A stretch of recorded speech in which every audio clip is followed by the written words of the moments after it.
The sound of the paper tearing was sharp and violent. It felt like a physical slap in the face amidst the hustle and bustle of the international terminal. My name is Evelyn. I am 72 years old. I was a high school history teacher for 4 decades, and I am a widow. My daughter thought that by tearing up my ticket, she was also tearing up my willpower. But she forgot one crucial detail. She had no idea who was truly funding her lifestyle. We had been planning this trip for months, or at least that was what I thought. For me, Europe was not just a tourist destination, it was the culmination of a lifetime of teaching about the Roman Forum, the French Revolution, and the museums of Madrid, without ever having set foot on the old continent. I saved every single dollar from my pension and from the sale of some land that my late husband, may he rest in peace, left me down south. I wanted it to be a family trip with my daughter Chloe, her husband Jason, and me. I paid for absolutely everything. The flights, the 4-star hotels, the private tours, everything. I figured that at my age, sharing that experience with my only daughter would be the perfect finishing touch to my golden years. We arrived at the airport 3 hours early, exactly how I like it. I was pulling my cream-colored hardshell suitcase, the one I bought specifically for this occasion, and in my purse, I kept my worn leather notebook. It is not just any object, it is a notebook given to me by my graduating class of '98. Inside, I have written down every dream and every plan since I retired. In there, I had jotted down the address of a little bookstore in Paris that I wanted to visit, and the name of a cafe in Rome where they say they serve the best cappuccino. I felt light, almost youthful in my comfortable orthopedic shoes and my light coat. Chloe and Jason were walking ahead of me, pushing the luggage cart loaded with their massive designer suitcases. They looked nervous, whispering to each other, but I chalked it up to the normal stress of a long trip. Jason had not looked me in the eye since we left the house, and Chloe was chewing gum with that same anxiety she has had since she was a little girl hiding some kind of mischief. But this was not a childhood prank. We stood in line for the airline ticket counter.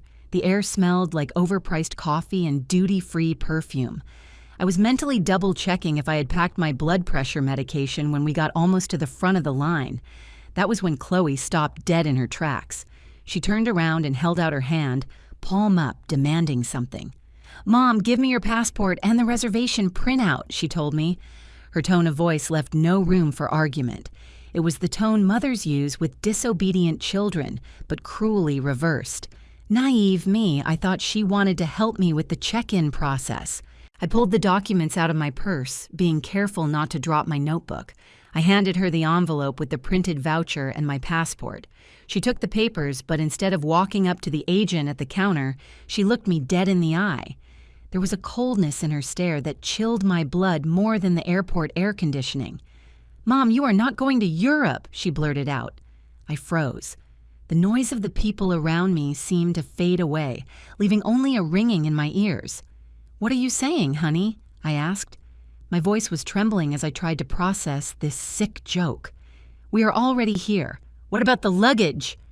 "It is not a joke," Jason interrupted, still not looking at me. He pretended to check something on his phone. The dog boarding place canceled on us at the last minute. "We do not have anyone to watch Thor and Loki." Thor and Loki are their 2 Great Danes. They are 2 massive beasts that eat like lions and require more attention than a newborn baby. "And that is why I am not going?" I asked. I could feel the indignation starting to replace my confusion. "Chloe, this is the trip of a lifetime for me. I paid for everything. Those dogs can stay with your sister-in-law, or we can find another boarding place." "Nobody takes care of them like you do, Mom," Chloe said. She softened her voice with a fake sweetness that turned my stomach. "Besides, think about it. You are getting too old for all this running around.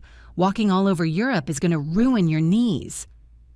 "You are going to get tired, you are going to get sick, and you will end up ruining the trip for us because we will have to take care of you. It is better this way." "Better for who?" I whispered. "For everyone," she declared, her voice turning hard again. Look, take the house keys. The cab that brought us should still be outside, or you can just order an Uber. You go back, get settled at our house, and watch the dogs for these 2 weeks. You will be much more relaxed. You can watch your soap operas." Then it happened. With a quick, precise movement, Chloe grabbed my reservation printout. That piece of paper that had my name printed right next to my dream destination, and tore it into 4 pieces right in front of my face. "That way, you won't be tempted to cause a scene," she said, tossing the torn pieces into a nearby trash can. "Keep your passport. Come on, Mom, do not make a scene. Jason and I really need this trip as a couple. Thanks for the gift." She pressed her house keys into my hand and gave me a quick kiss on the cheek, a dry, empty kiss. Jason finally looked at me. He gave a grimace that was supposed to be an apologetic smile and followed my daughter toward the first-class line. I stood there, rooted to the spot like an old tree in the middle of a rushing stream of busy travelers. I felt the stares of a couple of women who had witnessed the whole thing. One of them looked at me with pity. Poor Grandma, she must have been thinking. That pity was exactly the fuel I needed. I did not cry. My eyes were dry, as arid as the desert. For 40 years, I managed classrooms filled with 50 hormonal teenagers. I learned that crying in front of an aggressor is a sign of weakness that I simply could not afford. I looked at the keys in my hand. They felt incredibly heavy. They were the symbol of my sentence, being the babysitter, the useless old woman who is only good for cleaning and feeding beasts, but not for enjoying life and culture. "You are going to get tired," she had told me.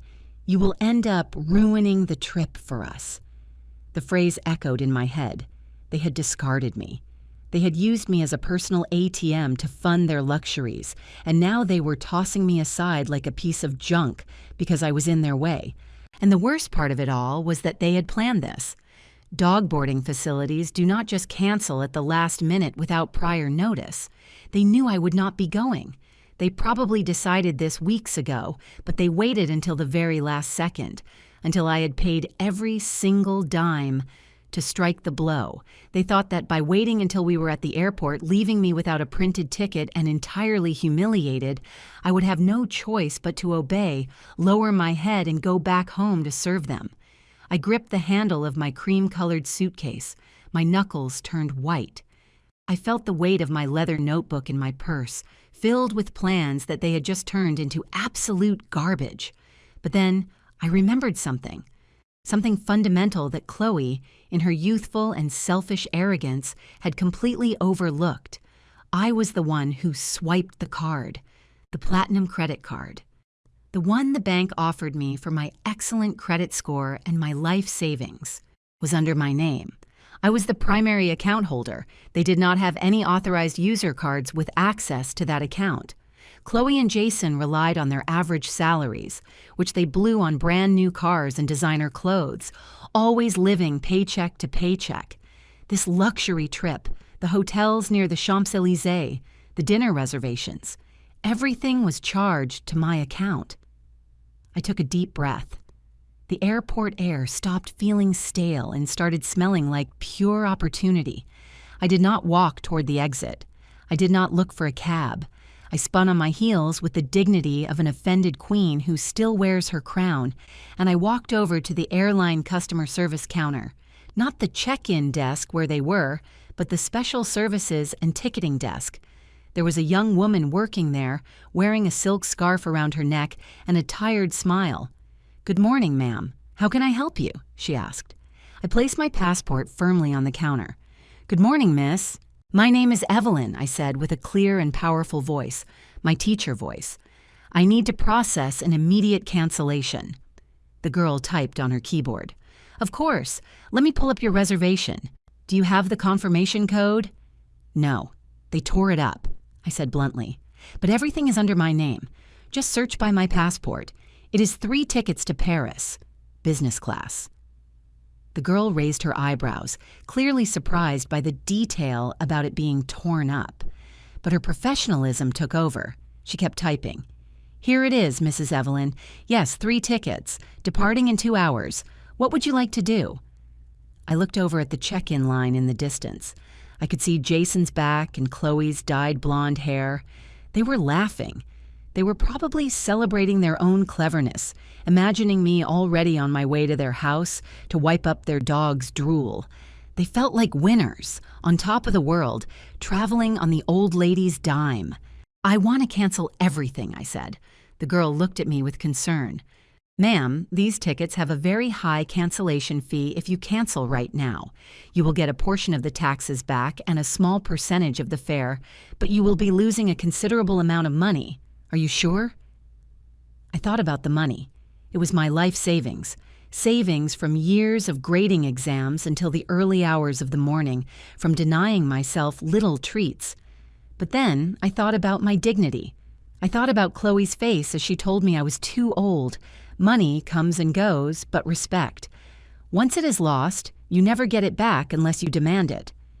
"I do not care about the money," I replied, and for the first time all day, I genuinely smiled. I do not mind losing it. All I care about is that those tickets are canceled right this second. I do not want anyone boarding that plane with those tickets. "I understand," the girl said, perhaps sensing the gravity of the situation. "Should I only cancel yours?" "No, young lady." I leaned over the counter a little, lowering my voice as if I were telling her a national secret. "Cancel all of them. Mine, my daughter Chloe's, and my son-in-law Jason's. I paid for everything with my card. I am the primary purchaser. I have the right to do that, correct?" "Absolutely, ma'am. If the card is in your name, you have total control over the entire reservation. Do it. And I also need you to help me cancel the hotels and the ground transportation. Everything was linked to the airline package." As the girl typed away rapidly, I felt a strange mixture of pain and euphoria. It hurt. Of course it hurt.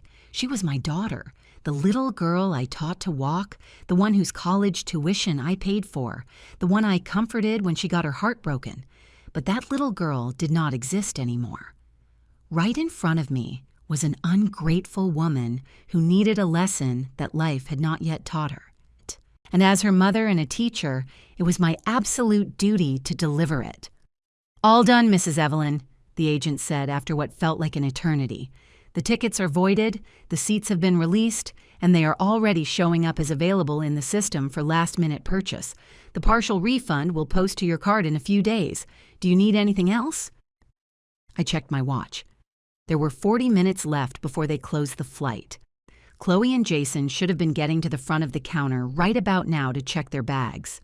"Yes," I said, pulling my leather notebook out of my purse. "Could you tell me if there are any available flights to somewhere sunny? I do not want to go home, and I am definitely not going to babysit any dogs." The girl smiled, this time with a hint of complicity. "I have a flight to Cancun leaving in 3 hours and another one to Costa Rica." "Costa Rica?" I said without hesitation. "I have always wanted to see the volcanoes. Sell me a ticket, just for me." While she was processing my new ticket, I turned around to watch the scene unfold. Chloe was at the counter. I could see her exaggerated hand gestures. The airline agent was shaking his head. Jason was waving his arms around. Chloe was pointing at the screen. You could see the color rising in their faces. I adjusted my coat. I was not going to run away. I was going to stand right there watching until they realized that the little old lady did not just have gray hair, but also total control of the situation. I pulled out my cell phone, which I had kept on silent. I saw 5 missed calls from my neighbor, probably calling to tell me something about the house, but I did not unlock it. I just waited. I saw the exact moment when reality hit them.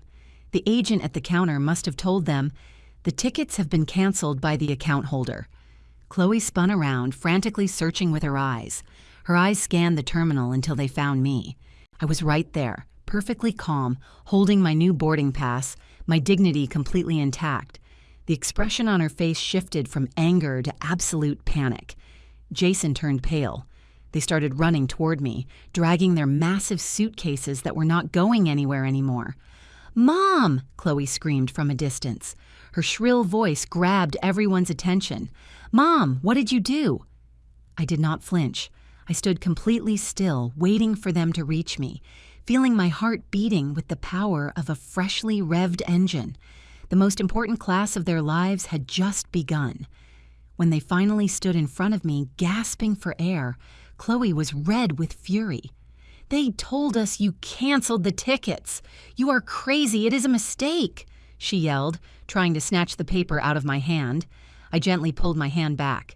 "It is not a mistake, sweetie," I said with a calmness that surprised even myself. "It is a correction. You both said I was too old to travel to Europe, and you are absolutely right. Maybe Europe is too much walking for me.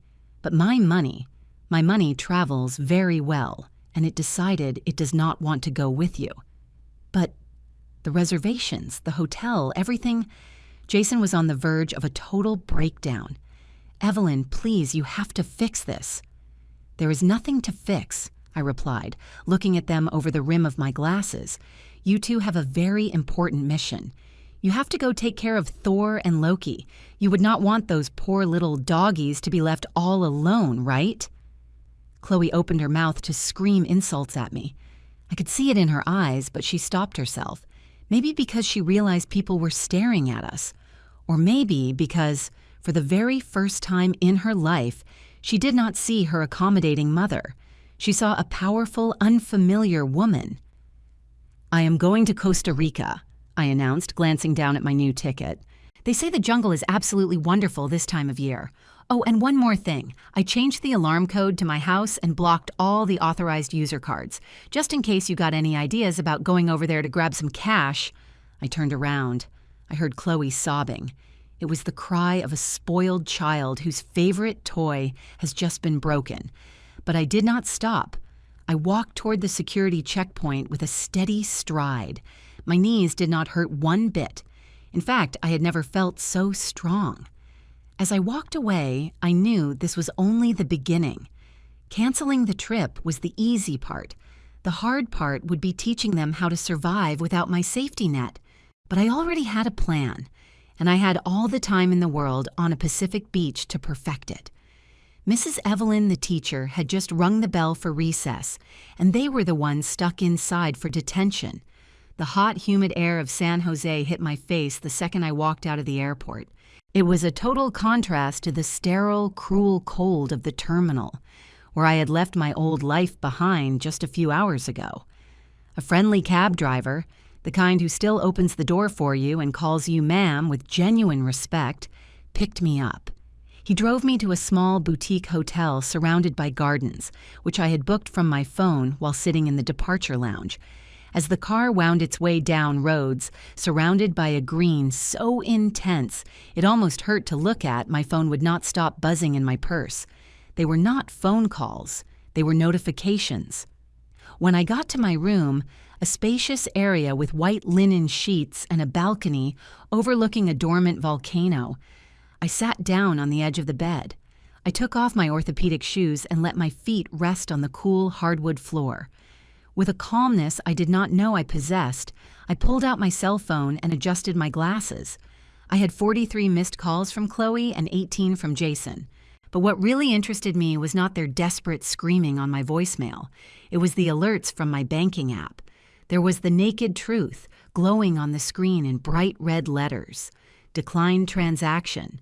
The airport grill, $90. Declined transaction, Uber Premium, $35. Declined transaction, Airport Inn Hotel, $210. They were trying to use the authorized user cards, the ones that I, in my infinite stupidity as a helicopter mother, had given them for emergencies. Cards they treated like an endless fountain of holy water. Watching those failed attempts pop up one after the other gave me a strange feeling. It was not joy. It would be cruel to call it that.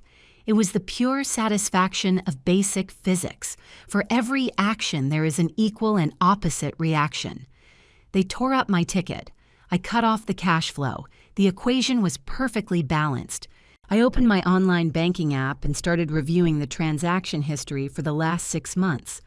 It was something I had not done carefully since Jason convinced me that everything was just getting more expensive and that my bank statements were too boring to look at. What I found made my stomach drop into a pit deeper than any hunger. These were not just charges for groceries and gas. There were charges at high-end electronics stores, dinners at restaurants where one plate cost what I used to make in a week of teaching, and subscriptions to streaming services I did not even know how to pronounce. I tallied the amounts in my head. My history teacher brain, so used to memorizing dates and treaties, never failed when it came to numbers. In the last year alone, Chloe and Jason had blown through almost 40% of my monthly pension on their little whims. And that was not even counting the fixed household bills I covered to help them out. I felt dizzy. It was not the altitude in Costa Rica. It was the sheer magnitude of my own blindness. I set my phone down on the nightstand and walked over to my cream-colored suitcase. I opened it slowly. Right there, tucked between my folded blouses and my toiletry bag, was my leather notebook. But I did not open it to look up museum addresses. I flipped to the very back, to the small inner pocket where I keep the documents a cautious woman never leaves to chance. I pulled out a manila envelope folded into thirds. My hands, spotted with age and years of holding chalk, trembled slightly as I unfolded it. They were notarized copies, documents I kept purely on instinct, hoping I would never actually need to use them. Kind of like a fire extinguisher in the kitchen. The first one was the car title for Jason's vehicle, a brand new SUV that he drove proudly around the neighborhood, but legally it was entirely in my name. His credit history was a total disaster, so I had co-signed and taken out the loan myself. He only paid for the gas. I paid for the insurance and the monthly car payments, which he very conveniently forgot to transfer to me half the time. The second document was even more important. The life estate deed for the piece of land where we used to live before I moved into the city. It was the property I partially sold to buy the massive lot where Chloe and Jason built their modern dream home. But there was a clause, a tiny little clause in the property deed that my late husband insisted on including, and that Jason never bothered to read carefully because he was far too busy celebrating. The land itself remained mine until the day I died. They owned the bricks, but I owned the very ground they walked on. I covered my mouth with my hand. For years, I had felt like an annoying tenant in their lives, asking permission just to watch television in the living room, apologizing if my pill bottles took up too much space on the bathroom counter. They had made me feel small, dependent, a heavy burden they were forced to drag around. "You are not going to Europe," Chloe had told me. "Stay here and watch the dogs." They had reduced me to a servant in a kingdom where, legally speaking, I was the absolute monarch.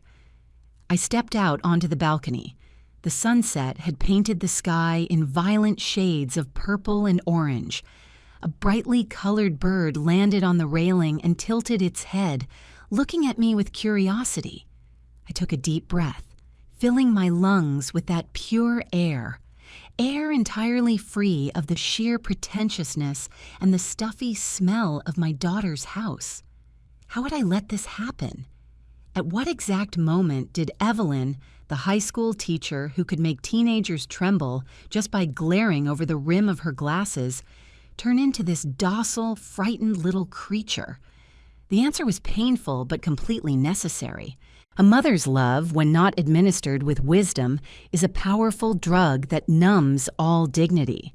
I did it out of a fear of being alone.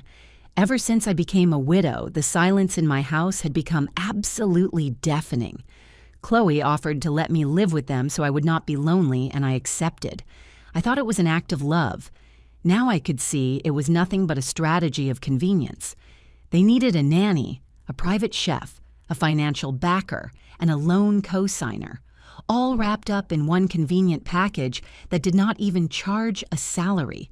I remembered the times Jason would roll his eyes whenever I shared a historical anecdote at the dinner table. "Here goes Grandma with her little stories again," he would say, and Chloe would laugh, a complicit little giggle that sliced through me like a carving knife.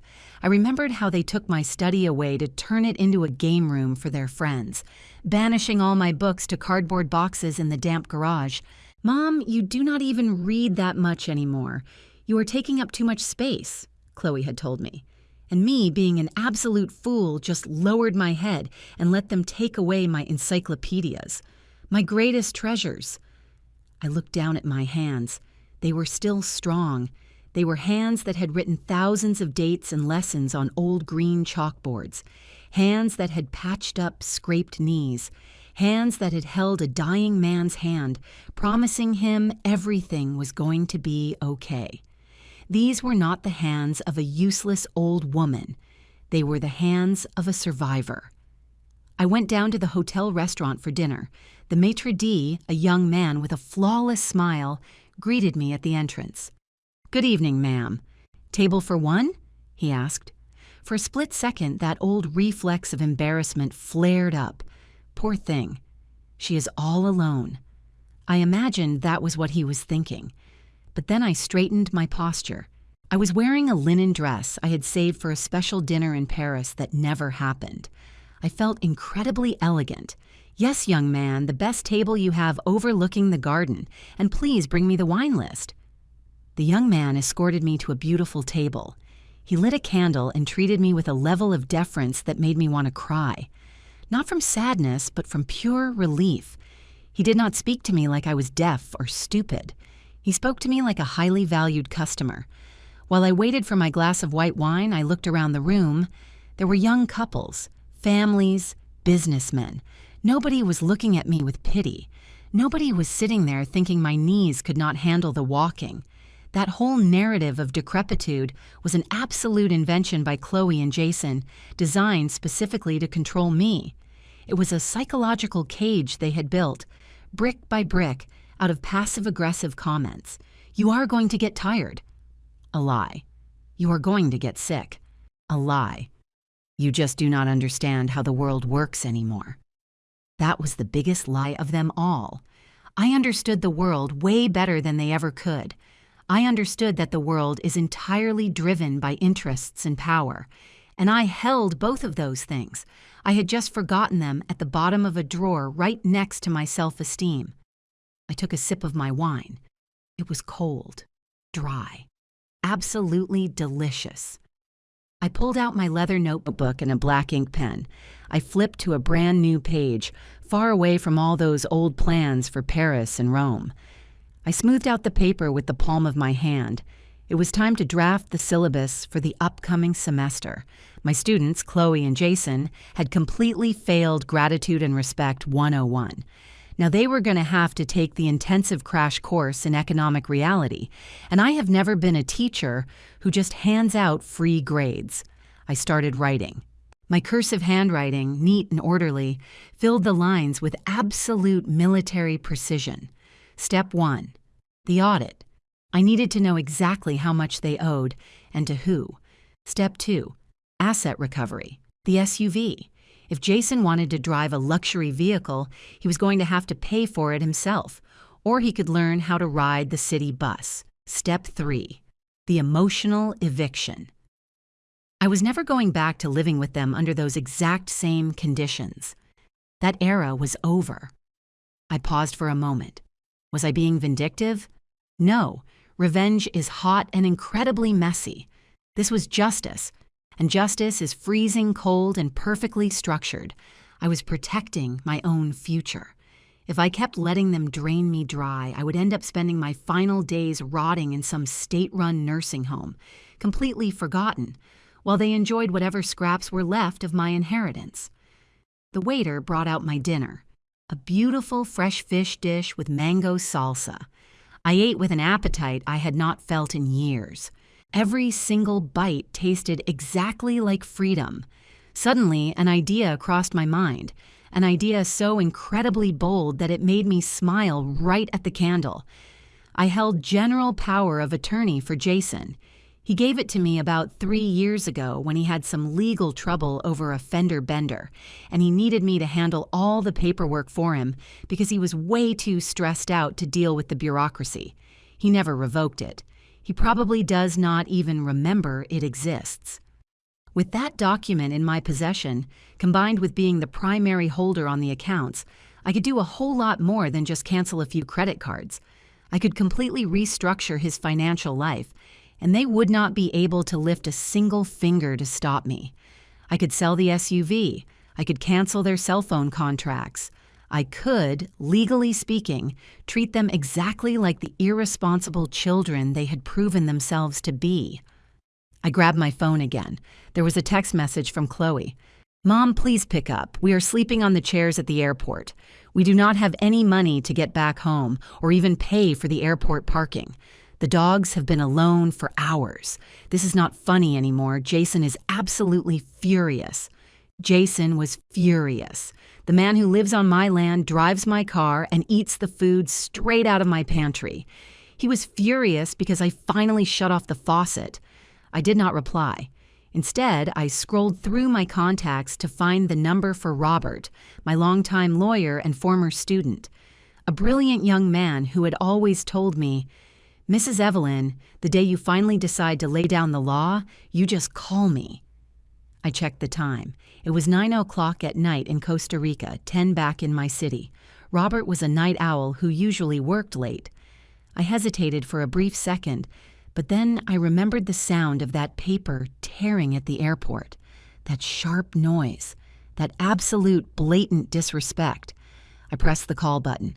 Robert answered on the third ring. He sounded a bit surprised. "Mrs. Evelyn, is everything okay? I thought you were on a flight to Europe." "There was a slight change of plans, Robert," I said, my voice rock steady without a single hint of a tremor. "I am currently in Costa Rica and I need to retain your professional services immediately." "Of course, Mrs. Evelyn. What do you need?" I stared out at the full moon reflecting off the surface of my wine glass. "I need you to draft an eviction notice and an order for vehicle repossession. And Robert, I want you to make it fast. By the time I get back in 2 weeks, I want the locks on my house completely changed, and I want my tenants to have received their formal legal notice." There was a long silence on the other end of the line, followed by a low whistle of pure admiration. "Loud and clear, Evelyn. I will get right on it first thing in the morning. Anything else?" "Yes," I added, feeling the adrenaline pumping through my veins. "Block all access to the joint investment fund account. Freeze absolutely everything. If they want to eat, they can go to work." I hung up the phone and leaned back in my chair. The night breeze rustled through the palm leaves, creating this incredibly soothing whisper. Thousands of miles away, my daughter and her husband were discovering exactly how hard those airport benches really are when you do not have access to the VIP lounge anymore. I, on the other hand, ordered dessert, a warm chocolate lava cake. Mrs. Evelyn, the teacher, was back in action, and this time the lesson was going to be absolutely unforgettable. The very first pop quiz was scheduled for bright and early tomorrow morning, and I was absolutely certain they were going to fail it miserably. I woke up to the song of birds I did not even recognize, a loud, joyful sound that had absolutely nothing in common with the ambulance sirens and heavy traffic I was used to hearing from my bedroom window back in the city. It was 6 o'clock in the morning in Costa Rica. The bright sun poured through the giant window without asking for permission, illuminating the crisp white sheets and reminding me that, for the first time in decades, I did not have to get up to cook breakfast for anyone else. There was no coffee to pour, no dress shirts to iron, and no massive dogs to feed. I poured myself a cup of traditional drip coffee that I had prepped the night before in the small coffee maker in my room. The rich aroma of roasted beans and damp earth completely flooded my senses. I stepped out onto the balcony. Right in front of me, the morning mist was lazily rising over the lush, green mountains. I felt so small in the face of all that nature, but at the exact same time, I felt like an absolute giant inside. I pulled out my tablet. I had bought it about a year ago to read digital books because they took up way less space, according to Chloe. But today, its purpose was going to be far more lethal. I opened my email app. Robert, my lawyer and former student, had been just as highly efficient as I remembered. Sitting right there in my inbox were 3 PDF documents perfectly formatted and completely ready for my digital signature.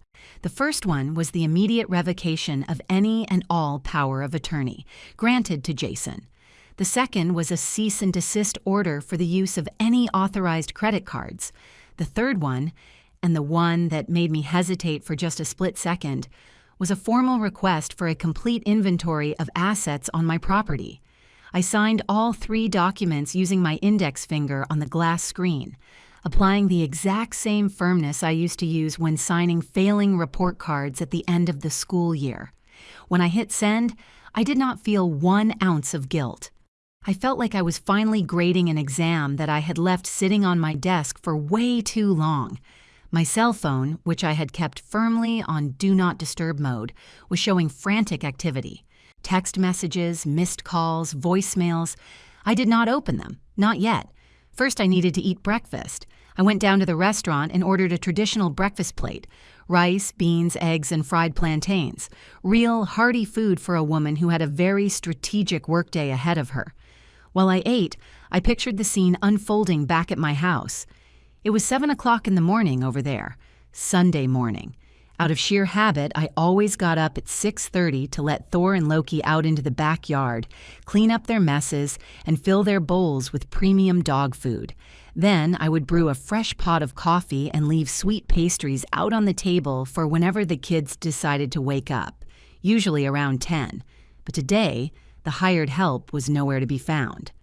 I opened the security camera app for the house. Jason had made me install the system for my own safety, though ironically, he was the one who always checked the feeds to make sure I had locked the front gate properly. But now, I held the master controls right on my phone. The image on the screen was a bit grainy, but perfectly clear. The living room was an absolute disaster zone. There were suitcases dumped right by the front door, high heels tossed on the floor, and an empty pizza box sitting on the coffee table. It was incredibly obvious that they had gotten home in the middle of the night, furious and totally exhausted. I saw movement. It was Jason. He was walking down the stairs in his boxers, scratching his head. He headed straight for the kitchen. I watched him open the pantry, then the refrigerator. He slammed the door shut. Of course, I had not done the weekly grocery shopping.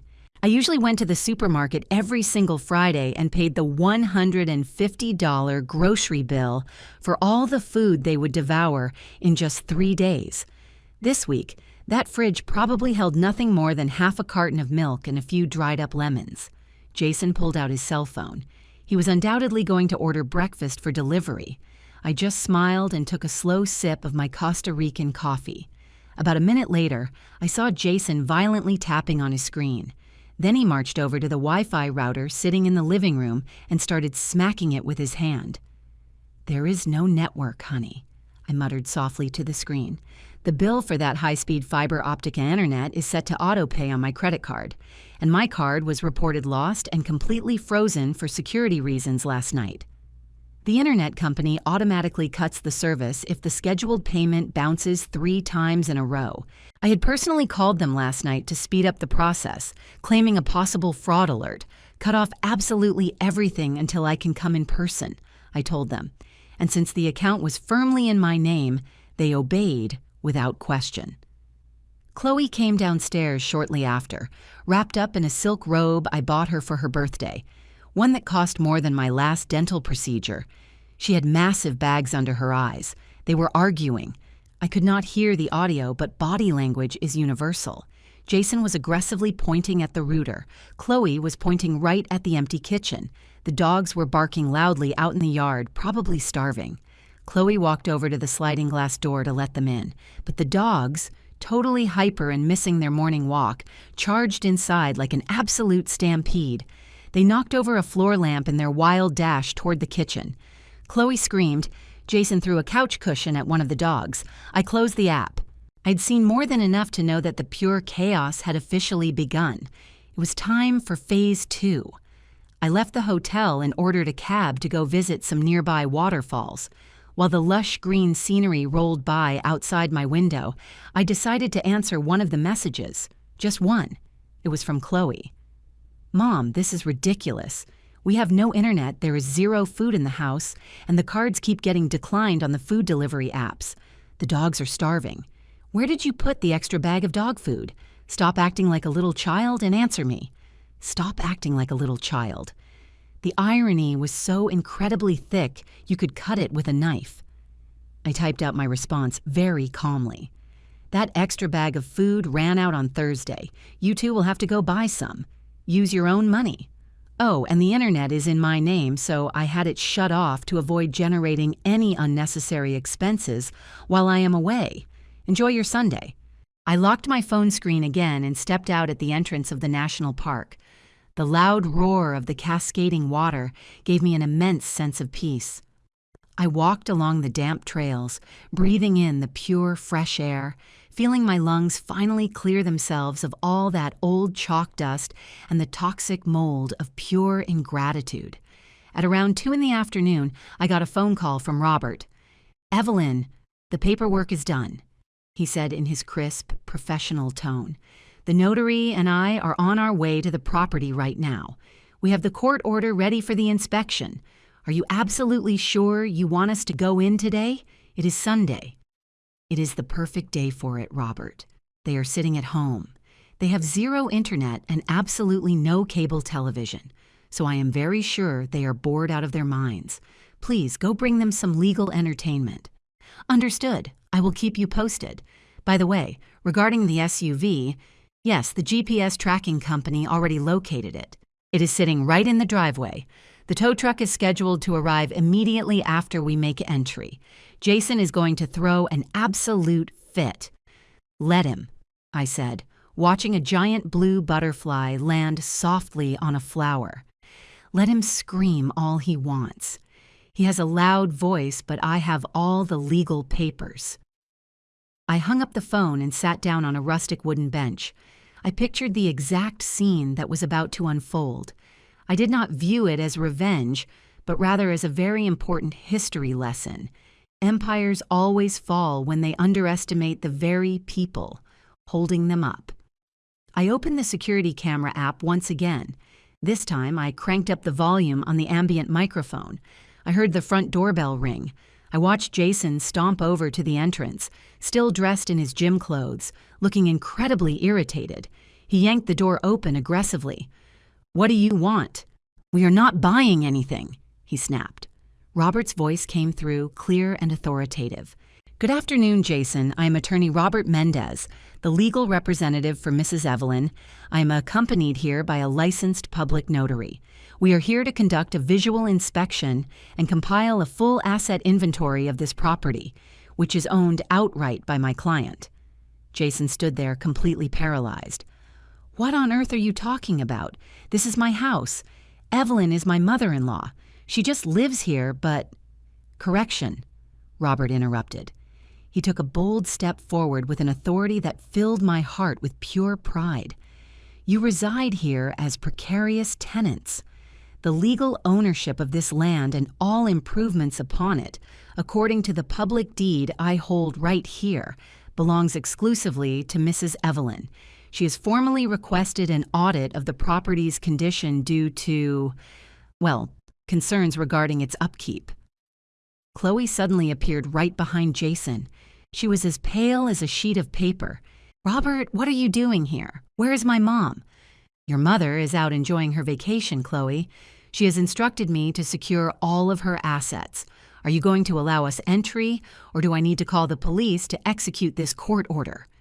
Jason stumbled backward, looking completely dazed. They walked right in. The notary, a short man with a professional camera hanging around his neck, started taking pictures of absolutely everything. He took pictures of the messy entryway, of the damp stain on the ceiling that Jason promised to fix 6 months ago, and of the scratches the dogs had left on the fine wooden door. "This is an absolute outrage!" Jason yelled, finally getting his voice back. "I am going to call my lawyer." "Go right ahead," Robert said calmly, flipping through some papers. "But I highly suggest you use your cellular data. I understand the home internet service has been suspended." "Oh, and one more thing, Jason," Robert added. "What?" "That SUV parked in the driveway, the black Ford Explorer." "What about my truck?" "Your truck is under Evelyn's name. You are listed as an authorized driver, but the loan and the title belong entirely to her. And given that there are 3 months of past due payments that she has been graciously covering, She has decided to sell it to settle the debt. You are crazy. I paid the down payment. Jason lied. I knew perfectly well that the down payment came straight out of my holiday bonus from 2 years ago. The legal documents say otherwise. The tow truck should be arriving any minute now. I suggest you remove your personal belongings from the vehicle right now. Sunglasses, phone chargers, loose change. At that exact moment, as if it were a perfectly choreographed stage play, the loud, beeping sound of a heavy truck backing up echoed down the street. Jason ran out of the house, practically shoving the notary out of the way. I switched my phone screen over to the exterior camera. A flatbed tow truck was maneuvering in front of the house. The operator, a heavy-set man in a bright reflective vest, was already lowering the heavy chains. "Do not touch my truck," Jason screamed, running wildly toward them. The operator did not even flinch. "I have a legal asset recovery order from the finance company, signed by the primary account holder." "Are you Mrs. Evelyn? I am her son-in-law. That old woman is crazy." "If you are not the account holder, you need to step aside or I am calling the cops," the tow truck driver said. He hooked up the front axle with admirable skill. Chloe ran out behind Jason, crying hysterically. "Jason, do something! My gym stuff is in there." "Grab your things, Chloe," he yelled back at her, completely out of his mind. "Grab everything before they take it." I watched them frantically rip open the doors of the SUV, pulling out tennis rackets, bags of dirty laundry, and empty coffee cups. It was an absolutely pathetic scene.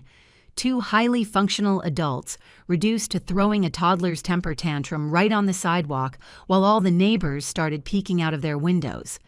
Mrs. Martha, the neighbor from across the street who always waved to me when she swept her driveway, came out to look. I saw Jason yell something aggressive at her, and she just shook her head, watching the spectacle with pure disapproval. My phone rang. It was Chloe. I answered it. "Mom?" Her voice was a thin, high-pitched thread, a mixture of pure fear and disbelief. "Mom, what is going on? They are taking the car. There is a lawyer in the living room taking pictures of my furniture." "They are my pieces of furniture, Chloe," I said in a calm, soothing voice, watching a wild orchid swaying in the tropical breeze. "The mahogany furniture in the living room belonged to your grandmother. And what about the truck?" Well, Jason said I was too old to travel, so I simply assumed I was also way too old to maintain other people's debts. I am just downshifting my life, sweetheart. "Is that not exactly what you two wanted? For me to take it easy?"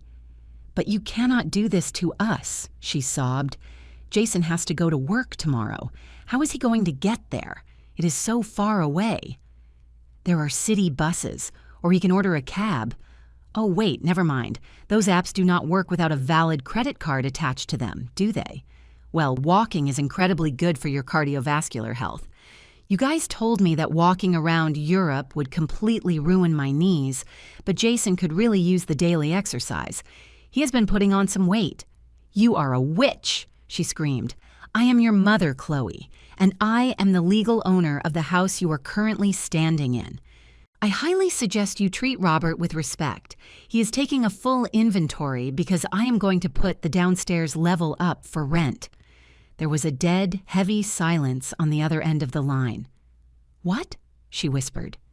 "Yes. I have decided the house is way too big for just me. And since you two occupy the upstairs, I am going to rent out the bottom floor to generate some extra income. I need money for my travels, you know. Europe is still on my bucket list. You cannot just bring strangers into the house. I absolutely can, and I will. It is my property. Unless, of course, you two want to sign a formal lease agreement and pay me fair market rent for the entire house. Robert has the contracts right there in his briefcase. You can discuss the terms with him. It is going to be $2,500 a month, plus utilities." I heard the phone drop or get slammed down. $2,500? I heard Jason's voice in the background, sounding totally hysterical. "We do not even make that much if we put both our paychecks together." "That sounds like a personal problem," I said into the air, even though they were no longer listening. "Welcome to home economics." I hung up the phone. On the camera screen, I watched the tow truck haul away the black SUV. Jason ran a few yards behind it before finally giving up and violently kicking a trash can. Chloe was sitting right on the curb with her head buried deep in her hands. Robert walked out of the house, adjusted his tie, and handed each of them a yellow envelope, most likely the formal legal notices. I closed the app. I felt a sharp pang of pain in my chest. It was not easy watching my daughter suffer, but then I remembered her face at the airport, ripping up my ticket, tearing my dreams apart with that sociopathic coldness. She desperately needed this. She needed to hit rock bottom to finally understand that the very ground she walked on was provided entirely by me. I headed back to the hotel right at sunset. I felt exhausted, but it was not physical fatigue. It was the emotional tension of holding up the heavy sword of justice all day long. I booked a massage at the hotel spa. While the massage therapist worked on my incredibly tense shoulders, I thought about my next move. I had already taken away their toys, the car, the internet, and the easy money. Now came the absolute hardest part. Now I had to take away their absolute certainty that they would always have a free roof over their heads. Robert sent me a text message. Task completed, vehicle in custody, inventory finished. I handed them the proposed lease agreement. They have 72 hours to sign it or face immediate eviction. They were in a state of absolute shock. Jason tried to intimidate me, but I kindly reminded him that he still has a pending lawsuit from that fender bender you bailed him out of, and it could easily be reactivated. He calmed down real fast. I smiled, my face pressed right into the massage table towel. Thank you, Robert. Excellent work. Jason and Chloe honestly thought that by tearing up my ticket, they were sending me home to knit sweaters and watch daytime soap operas. They had no idea they were sending me to war, and that I was a 5-star general in their own army. Tomorrow would be Monday. A reality check Monday. They would have to commute to work on public transportation, without a single dollar for lunch, and come back to a dark, silent house that no longer felt like theirs. And me? I was going to go see the arenal volcano. They say that when it roars, the earth trembles for miles around. I heavily identified with that volcano. I had been dormant for years, letting the intense pressure build up, and the eruption was only just beginning. The massage ended. I sat up on the table, wrapped in a soft white robe. I looked at myself in the mirror. My eyes, shining from behind my glasses, had a brand new light to them. I was no longer Evelyn the lonely widow, the retired school teacher. I was Evelyn the landlord, the primary account holder, the woman who does not ask anyone for permission. I walked out into the lobby and spotted a grand piano. I had not played in years, but my fingers remembered the melody. I sat down and played the opening chords of a funeral march, very softly, with a highly ironic smile playing on my lips. The symphony of their downfall was sounding absolutely wonderful. They say reality has a bitter taste when you've spent years feeding on sweet little fantasies. My Monday in Costa Rica began with the smell of freshly brewed drip coffee and tropical fruits. Chloe and Jason's Monday, thousands of miles away, must have tasted like pure ash and crowded public transit. While I watched a hummingbird drink from a red flower from the comfort of my hammock, I pictured the scene with cinematic clarity, heavily aided by the text messages that started hitting my phone like a meteor shower. The very first one was from Mrs. Martha, my gossipy but incredibly loyal neighbor. Evelyn, darling, just wanted to let you know I saw your son-in-law running toward the bus stop at 6 in the morning. His suit was terribly wrinkled and he looked incredibly sweaty. Chloe left a little while ago, walking toward the corner convenience store in high heels. She looked like an absolute wreck. Is everything okay over there? I smiled and replied with a single sunshine emoji. Everything was absolutely perfect. Operation Reality Check was in full motion. Jason, That arrogant man who constantly bragged about his status and looked down his nose at anyone who did not wear designer labels was finally experiencing what 90% of the population goes through, the daily grind. Without the SUV with air conditioning and leather seats, the one I paid for while he showed it off, he was forced to face the concrete jungle. I pictured him trying to squeeze onto a packed city bus, fiercely protecting his fake leather briefcase, feeling the physical contact of the everyday strangers he despised so much. Mid-morning, my phone rang. It was a video call from Chloe. I hesitated for a moment. I was lounging by the hotel pool in an elegant one-piece swimsuit and a wide-brimmed hat. I looked good. I felt fantastic. At 72 years old, my skin was not exactly smooth anymore, but it had the glowing radiance of total freedom. I answered. Chloe's face filled the screen. Her eyes were swollen, her makeup was smeared, and her hair, usually styled to absolute perfection, was tied up in a messy knot. Behind her, I could see the kitchen of my house. There were dirty dishes piled high in the sink. "Mom!" she cried, her voice cracking. "You finally answer. This is a total nightmare. You need to stop this right now." I casually adjusted my sunglasses. "Good morning, sweetheart. How did you guys sleep? The weather down here is simply divine." "The weather?" Chloe looked like she was about to hyperventilate. "Mom, Jason was late to work because his bus broke down. He arrived dripping in sweat, and his boss reprimanded him for looking so unprofessional. And I went to the grocery store to buy food for the dogs. And for us." "And the debit card?" "The debit card was declined. I had to leave all the groceries right there at the register, Mom. It was so humiliating. The cashier looked at me like I was homeless." "What a shame, honey," I said, taking a slow sip of my coconut water. "But that card is linked straight to my savings account. And like I told you, I am restructuring my finances. The unlimited trust fund is officially closed." "But we do not have any cash," she shrieked. "Jason does not get paid until the 15th. What are we supposed to eat? What are Thor and Loki gonna eat?" "Well, Chloe, you have a closet full of designer handbags that cost the exact same as 3 months' worth of groceries. Maybe it is time to sell a few. There are plenty of apps for that nowadays. Or you can take Jason's video game console down to a pawn shop." I watched Chloe's mouth drop completely open. The mere suggestion felt like a lethal insult to her. "Sell my things? Go to a pawn shop? Mom, it is us. Your family. Exactly. You are my family, not my parasites. And family supports one another. They do not bleed each other dry.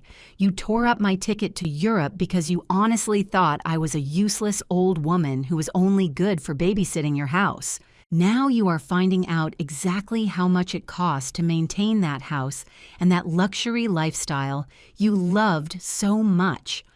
Right at that moment, the front door burst open in the video. Jason walked in, red with fury, aggressively loosening his cheap tie. "Give me that phone!" he barked at Chloe, snatching the device right out of her hands. His face filled up my entire screen. He looked absolutely terrible. Sweaty, messy hair, with the wild-eyed look of a man who has lost all control and has no idea how to get it back. "Evelyn, this ends right now. I am suing you. You stole my truck." I actually laughed. It was a dry laugh, the kind a teacher gives when hearing the dumbest excuse from the laziest student in class. "Hello, Jason. I see public transit does not really suit you. And as for the lawsuit, go right ahead. My lawyer, Robert, is eagerly awaiting your phone call. But let me remind you that the SUV is in my name. The insurance policy is in my name, and the auto loan is in my name. You were merely an authorized driver. And guess what? You are not anymore.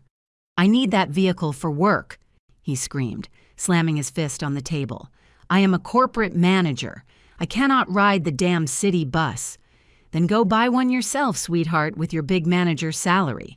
Oh, wait, your paycheck goes straight toward sports betting and overpriced steak dinners, right? Because I took a very close look at the bank statements before I completely froze them." Jason turned pale white. He had no idea I knew about the gambling. He honestly thought his little online sports investments were a closely guarded secret. "Listen to me, both of you," I said, hardening my tone and taking off my sunglasses to look them dead in their digital eyes. "You have a formal lease proposal sitting on your table. Robert dropped it off yesterday. You have exactly 48 hours left to sign it." $2,500? Jason spat the number out like it was literal poison. "You are insane. Nobody is paying that kind of rent for this old house." "That old house has 4 bedrooms, a massive backyard, luxury finishes that I paid for out of my own pocket, and it is located in a very exclusive zip code. Check the local real estate market, Jason. In fact, I am giving you a generous family discount. If you do not want to pay, that is perfectly fine. You have until Wednesday to vacate the premises." "You cannot kick us out," Chloe chimed in, peeking over her husband's shoulder. "I have rights. We have lived here for 5 years." "You live there as freeloaders, Chloe. Precarious tenancy is the actual legal term. And as the rightful property owner, I can revoke that permission whenever I see fit. And I see fit to do it right now." There was a tense, heavy silence. The beautiful sound of the birds chirping in Costa Rica sharply contrasted with their heavy, panicked breathing. For the very first time, I saw genuine fear in their eyes.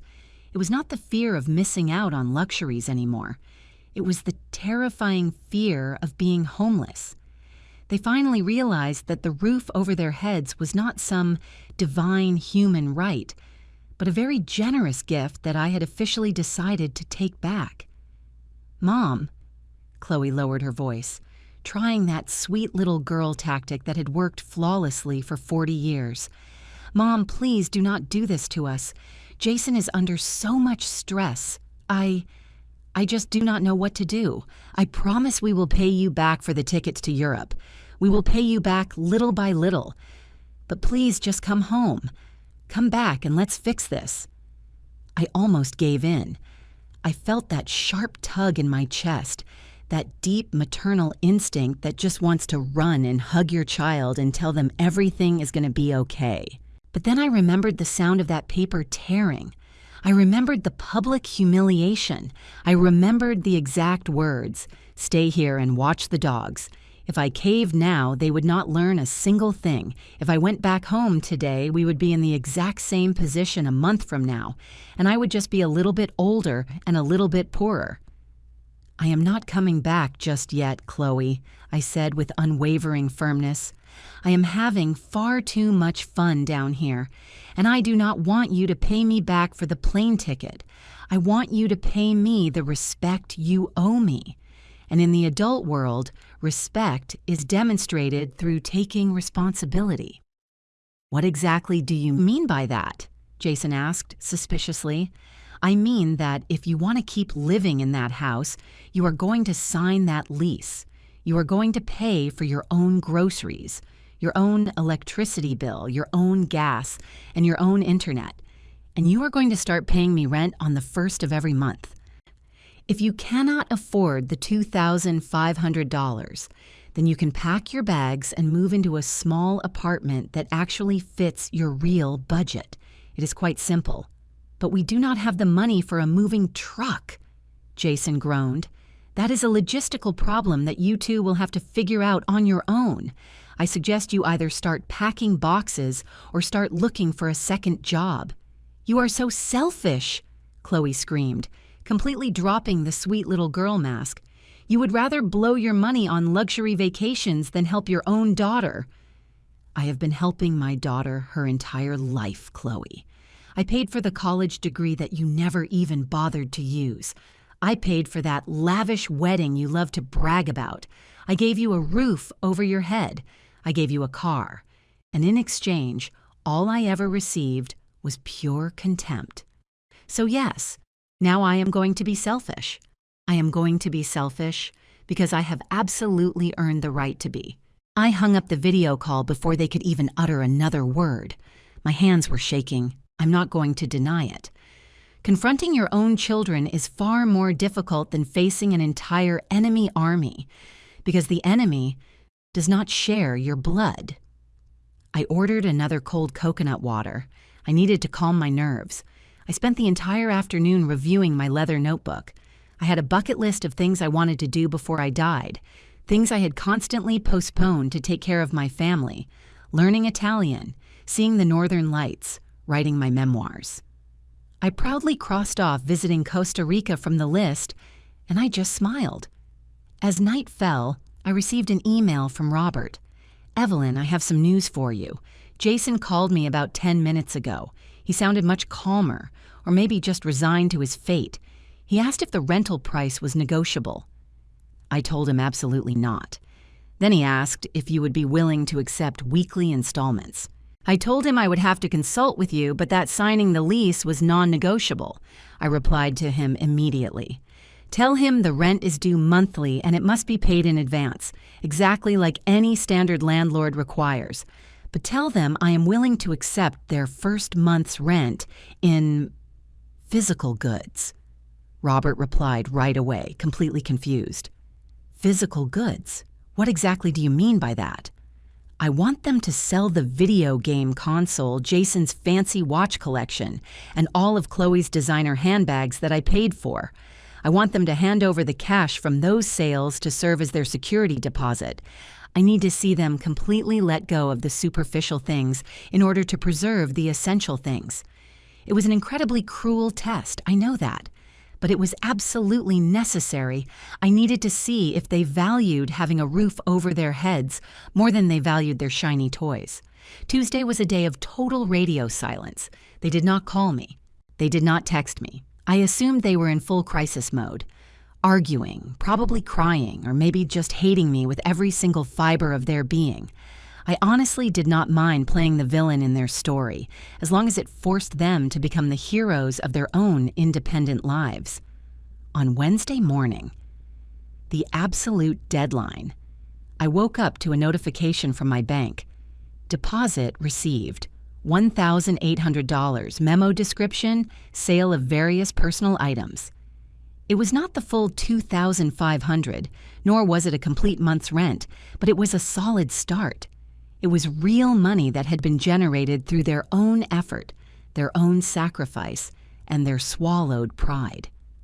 Minutes later, an email arrived from Robert with a document attached. They just signed the lease. Jason actually cried a little bit when he handed over his watch collection, but he did it. Chloe is being very quiet. She says she is going to start looking for a job teaching at a language school. It looks like your message was received loud and clear, Captain. I opened the PDF document. There it was, a legally binding 1-year residential lease. At the very bottom of the final page were the shaky signatures of Chloe and Jason. They were no longer the lords of the manor. They were officially my tenants. And I was no longer the little old lady confined to the guest bedroom. I was the landlord. I felt a complicated mixture of deep relief and profound sadness. I had won.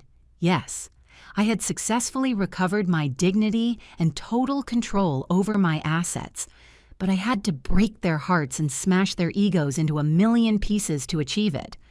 I suppose this is exactly how an orthopedic surgeon feels when they have to re-break a badly healed bone just so it can finally heal correctly.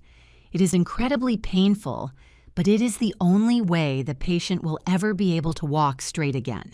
I dialed the house number. This time, I was the one calling. Chloe answered on the very first ring. "Hello." Her voice sounded completely dull, drained of all its usual energy. "Hello, sweetheart. I received the signed contract and the partial security deposit. It is a very good start."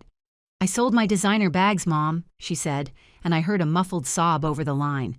"I took them to a consignment shop. They gave me absolute pennies compared to what they actually cost brand new." "I know, honey. Material objects lose all their value the second you carry them out of the boutique. Money is incredibly hard to earn, but it is dangerously easy to spend. That is a hard lesson that I learned far too late in life, and one that you are finally learning right now." Jason sold his gaming console and his expensive watches. He is incredibly depressed. He says all his buddies at work are going to make fun of him if they find out he is renting a house from his own mother-in-law. You tell Jason that renting is nothing to be ashamed of. The real shame is living entirely off borrowed money while pretending to be rich. He finally has a roof over his head that he is paying for with his own sweat. That is called human dignity, Chloe. And absolutely, nobody can ever mock a man for having that. There was a long, thoughtful silence. "When are you coming home?" she asked. It was no longer a spoiled demand, but a tone of genuine, emotional need. I stared out toward the horizon. The Arenal volcano was totally clear and imposing against the sky, with a tiny plume of smoke drifting slowly out of its crater. I felt strong. I felt completely alive. I did not want to go back to that house just yet, only to be surrounded by their long faces and their silent, simmering resentments. I needed more time for myself. Time to fully consolidate this brand new version of Evelyn that had been born straight from the ashes of a torn airplane ticket. "I am not coming back just yet, Chloe," I said softly. "I have decided to extend my trip." "What? Where are you going?" "Well, with all the money I am saving by cutting off your expenses, combined with the rent you are going to start paying me every month, I think Europe is still a rather fantastic idea. But this time around, I'm going to do it at my own pace, with absolutely zero rushing around, and with nobody there to tell me that I am going to ruin my knees." "Are you going to go all by yourself?" There was genuine fear in her voice. The fear of something bad happening to her elderly mother? Yes. But also the terrifying fear of finally being left alone to steer her own ship. "I am not alone, honey. I am traveling with myself, and it turns out I actually enjoy my own company quite a bit. Besides, I have already made some lovely friends down here. There's a fun group of retired Canadians who are heading off to Italy next month. They invited me to tag along." "Mom," Chloe cleared her throat softly. "Mom, I'm so sorry for the ticket, for everything." Those 3 little words were worth more to me than all the money in the entire world. They were the very first honest words I had heard come out of her mouth in years. "I forgive you, sweetie, but the lease agreement is still active and fully binding. The rent is due on the 1st of the month. Do not forget it." "We will not forget," she said with a heavy sigh of resignation. "Oh, and one more thing. Thor and Loki? Yes? Tell them their grandma misses them very much. And please, make sure you buy them their premium kibble. If money is tight, Jason can skip buying his imported craft beers for a couple of weekends. The dogs are certainly not to blame for your terrible financial decisions." Chloe let out a nervous little giggle. "Okay, Mom." I hung up the phone. I felt incredibly light, as if I had just taken off a heavy backpack completely filled with rocks. I had successfully re-established the natural order of things. I was the mother, the sole provider of wisdom, not the unpaid servant at the mercy of their endless whims. They were the children who desperately needed to grow up, and I had just given them the biggest, hardest push of their entire lives. I got up from the hammock and walked straight over to the hotel reception desk. "Good afternoon," I said to the young woman behind the counter. "I would like to extend my stay here for 3 more days, and I also need you to help me look up flights to Rome for next month." The girl smiled brightly. "Of course, Mrs. Evelyn. Will you be traveling alone?" I looked at my reflection in the large lobby mirror. I saw a woman with bright white hair with deep wrinkles that told incredible stories of hard-fought battles. I saw a woman with perfect upright posture and a fiercely defiant look in her eyes. "I am traveling with myself," I replied, giving her a playful wink. "And believe me, I am the absolute best company I could ever ask for." While the girl typed away at her keyboard, I thought about Chloe and Jason. I pictured them sitting in the kitchen eating cheap instant noodles, crunching numbers on a calculator just to pay the electric bill. I had done them the biggest favor of their entire lives. I had gifted them the rare opportunity to finally become functioning adults. The lesson had been incredibly harsh, but they had officially passed the class. Now it was time for the final exam. staying the course. And I, sitting on the beautiful terrace of a cafe in Rome, would be monitoring their grades with a magnifying glass. Life truly begins at 70, I thought to myself, as long as you have the raw courage to tell anyone who gets in your way to go straight to hell, even if they share your own blood. The volcano rumbled softly in the distance, sending a subtle, powerful vibration right through the soles of my feet. I smiled. We were two massive forces of nature, waking up at the exact same time. The rich aroma of roasted coffee beans drifting through the Piazza Navona is incredibly different from the stale, bitter smell of the airport waiting area where my life changed forever. Here the air smells like deep history, ancient stone, and pure, unfiltered freedom. I'm sitting at a small wrought iron table with my weathered leather notebook open and a perfectly crafted cappuccino sitting right in front of me. My cell phone vibrated on the red checkered tablecloth. It was not the desperate, frantic buzzing of a spoiled daughter. It was the calm, reliable punctuality of a Swiss watch. I looked down at the glowing screen. It was the very first day of the month. Wire transfer received, $2,500. Memo description, house rent, month of June. I smiled. It was not a smile of malicious triumph. It was the deeply satisfied smile of a teacher who watches the most difficult, stubborn student in her class finally turn in their homework assignment perfectly on time and completely well done. 6 whole months have passed since that horrible incident at the airport terminal. 6 months since Chloe tore up my travel voucher and I violently smashed her chains of financial dependency. That automated bank notification was tangible, undeniable proof that the intensive crash course in adult reality had been successfully passed, even if they had barely scraped by with a minimum passing grade at the very beginning. I adjusted my designer sunglasses and took a slow sip of my hot coffee. All around me, busy tourists and stylish locals strolled by without any rush. Not a single person was looking at me with pity. To the handsome Italian waiter who winked at me while serving my pastry, I am simply an elegant older woman, thoroughly enjoying her hard-earned retirement. I am not the useless old lady who just gets in the way. I am the absolute master of my own time, and far more importantly, I am the master of my own financial resources. I recalled the first few months after I returned from Costa Rica. They were incredibly tough. I am not going to lie about that. There was a lot of yelling. There were painfully awkward, tense silences during our Sunday family dinners, which, by the way, are now hosted strictly on my personal schedule and entirely under my own rules. And there were many moments where Chloe tried her absolute best to manipulate me with her fake crocodile tears. But I stood my ground, as firm and unbending as a giant oak tree. I did not give them a single inch. And slowly, day by day, the miracle actually happened. They say that necessity is the mother of invention, but I would argue that necessity is the mother of true maturity. Finding himself completely without the soft safety net of my platinum credit card and without a luxury vehicle of his own, Jason was forced to swallow his massive corporate manager pride. He started taking the company shuttle bus to work. At first, he would come home furious, constantly complaining about the stifling heat and the annoying crowds of people. But by the second month, I noticed something remarkably different.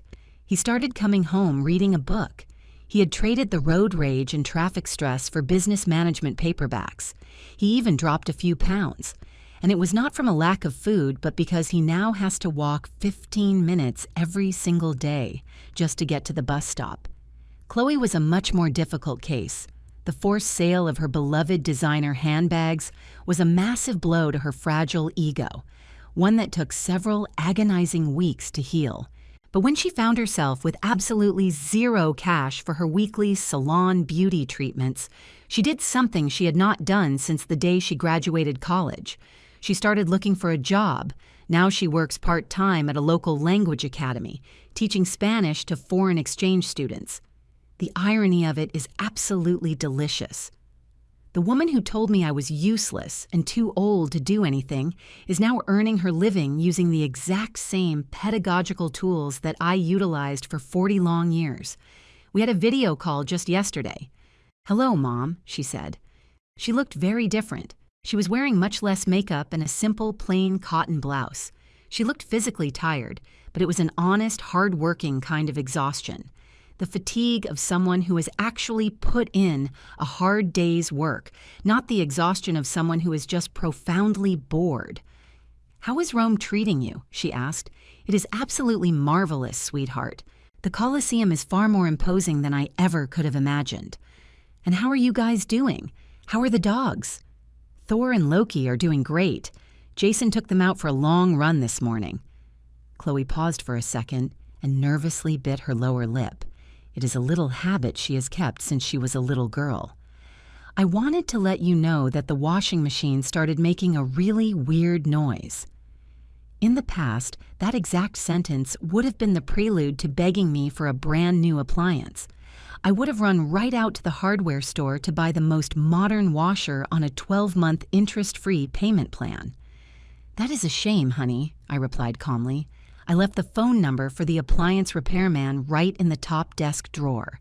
If it is a major mechanical failure, remember that according to your lease agreement, standard wear and tear is covered by the landlord, which is me. But basic preventative maintenance and minor cosmetic repairs are entirely your responsibility. Give him a call and have him email me the repair estimate so I can formally authorize the work." Chloe did not get mad. She did not raise her voice or throw a tantrum. She simply nodded her head. "Okay, Jason actually took a look at it already. He thinks it is just a clogged drain filter. He is going to clean it out himself this weekend. Oh, and Mom, thank you." "Thank you for what?" I asked, genuinely surprised. "Because with my very first full paycheck, we finally paid off Jason's credit card debt. We do not owe the bank a single dime anymore. It just feels really good to not owe anyone anything." I felt a tight knot form in the back of my throat. Hearing her say that sentence was worth far more to me than 1,000 luxury trips to Europe. I had finally gotten my daughter back, not the spoiled little girl who constantly demanded things from me, but a capable, grown woman who could stand firmly on her own 2 feet. I am so incredibly happy to hear that, Chloe. That feeling right there. That is true freedom. Sitting here in Rome, watching a sweet grandmother play with her young grandson by the fountain, I reflect heavily on the legacy I'm leaving behind. For years, I honestly believed that to love someone meant giving them absolutely everything you had until you were completely empty inside. I thought being a good mother meant shielding my children from any and all forms of suffering or discomfort, covering them in a thick, warm blanket of pure luxury so the harsh world could never hurt them. I was dead wrong. By overprotecting them, I had severely weakened them. By acting as their personal ATM machine, I had robbed them of the incredible pride of earning their own money. By acting as their unpaid maid, I had stripped them of the dignity that comes from maintaining your own home. My weathered leather notebook no longer just contains handwritten dreams. Now it holds completed dates. Costa Rica, check. Learning how to say no, mastered. Rome, currently in progress. The black ink of my notes is bold and incredibly firm. I no longer write with the paralyzing fear that someone might stumble across my private thoughts and make fun of me. This little notebook is living proof that it is absolutely never too late to reinvent yourself. At 72 years old, I am not stuck in the depressing epilogue of my life. I am just starting the 2nd volume, and this one is an action-packed adventure novel, not a cheap domestic soap opera. My dynamic with Jason has drastically changed as well. He no longer views me as the annoying, old-fashioned mother-in-law. Now he looks at me with a cautious, almost reverential level of respect. He knows full well that I hold the legal power to toss him out onto the street if he breaches that lease agreement. And paradoxically, establishing that crystal-clear boundary has massively improved our living situation. Whenever we talk, he actually asks for my opinion on the global economy and current politics. He has finally discovered that the old high school history teacher actually knows quite a bit about how massive empires operate and exactly how corrupt regimes fall apart. Even the local community has noticed the shift. Mrs. Martha texted me just the other day to tell me that the entire neighborhood is so much quieter without those loud, obnoxious parties my tenants used to throw every single weekend. Now, they highly value their rest because Monday morning comes early and they actually have to wake up and go to work. My little domestic revolution has produced positive collateral effects for the entire block. I finished the last drop of my coffee and asked for the check. "The bill, please," I said, practicing my newly acquired conversational Italian. The handsome waiter smiled warmly and brought me the receipt. I paid using my platinum credit card, the exact same piece of plastic that used to fund all of their lavish luxuries and now solely pays for my own personal pleasures. I stood up and strolled down the cobblestone streets toward the Trevi Fountain. They say that if you toss a coin over your shoulder, you are guaranteed to return to Rome. I pulled out a quarter that I had been carrying around in my pocket, a small reminder of my homeland. I walked right up to the edge of the stone fountain. The water was roaring with incredible force, sparkling clean and undeniably powerful. But I did not throw the coin in to wish for a return trip to Rome.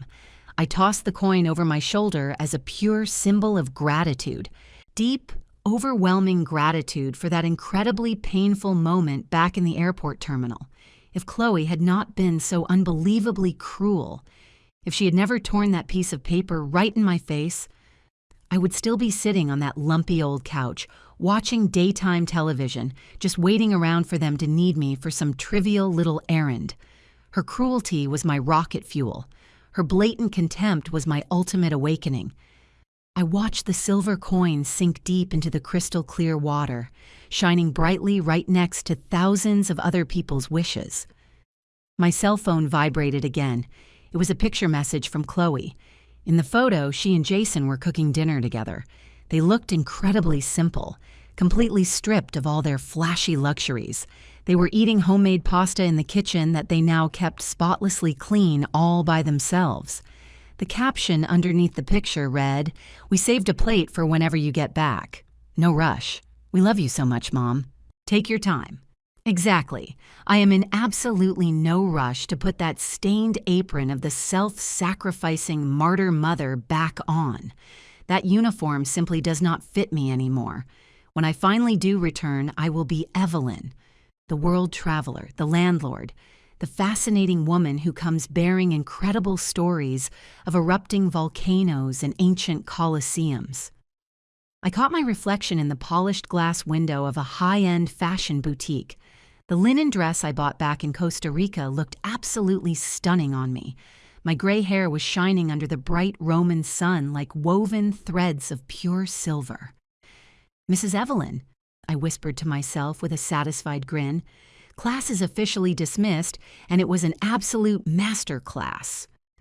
I turned around and lost myself in the winding cobblestone alleyways of the eternal city. I walked with a powerful, steady stride, without a single ounce of pain in my knees, and with a heart completely overflowing with the kind of deep, internal peace that cannot be bought with any platinum credit card. Life, I finally discovered, is not about how many years you have been on this earth. It is entirely about what you choose to do with the human dignity you have left. And mine, ladies and gentlemen, is completely intact and happily flying in first class. This is my true legacy. I will not just be leaving behind a paid-off house and a fat bank account. I will be leaving behind the ultimate example that a woman is never, ever too old to reclaim her rightful throne, even if she has to do it all by herself with a badly patched-up heart.